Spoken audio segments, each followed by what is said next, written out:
underneath it and flush it. The way you do that is just to press this red button here. As you can see, it's got these different operations on here. If you press it once, it'll flush, twice it'll go on standby, 3 times you can audit the machine so you can see what drinks you've been doing, and you can also go into program mode if you do it 4 times. So we just press it the once, the machine will now flush.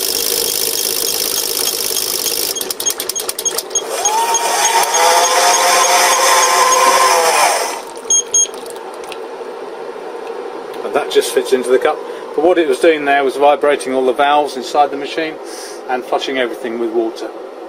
And that's the cleaning operation you should do every day. Once a week there's a further operation you need to do, which is to take these bits apart here and give them a good clean. To do that, the top ring there will just pull forwards and lift off. This is a new machine, so it is a little bit stiff, but it will get easier with time. That ring at the top there actually collects any steam, and there's a little fan through this hole here which sucks any steam and particles away.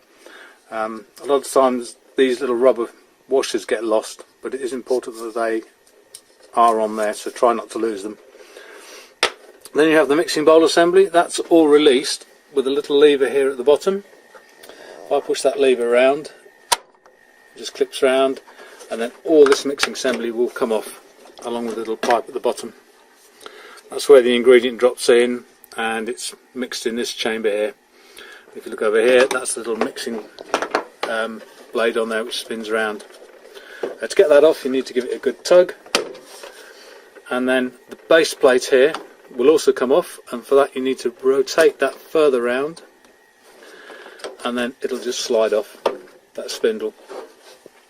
You can then wash all these components carefully, give them a good clean, dry them fairly well, and then put them back together. Just the other side of this, if you ever find any ingredients in here, there's a little hole here for things to drain through, but if you do, then this seal is gone and needs replacing. That should be done as part of the service anyway, but that's what the problem is if you find anything behind it. So to put it back together,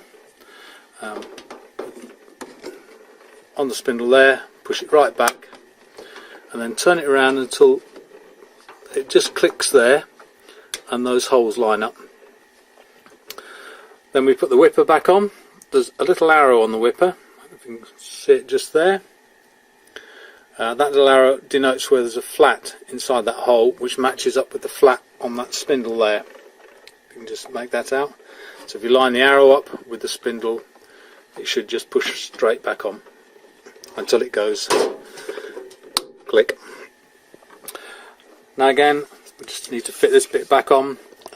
That tube there goes in the hole there where the water comes through, and these 2 little lugs go in these holes here, which is why it's important to have that lined up just there. And of course the water spout back in the hole down there. So if we pop that in there and then wriggle this little lot in so that engages in the water pipe, and those 2 little lugs engage in the down there, and then to lock it all in position you just push that little lever around until it's vertical, and that's all locked back in. And the last thing to do is to put this ring back on the top. I always find it easier if you push it on like that first and then turn it around until it lines up with the hole at the back, and then push it in.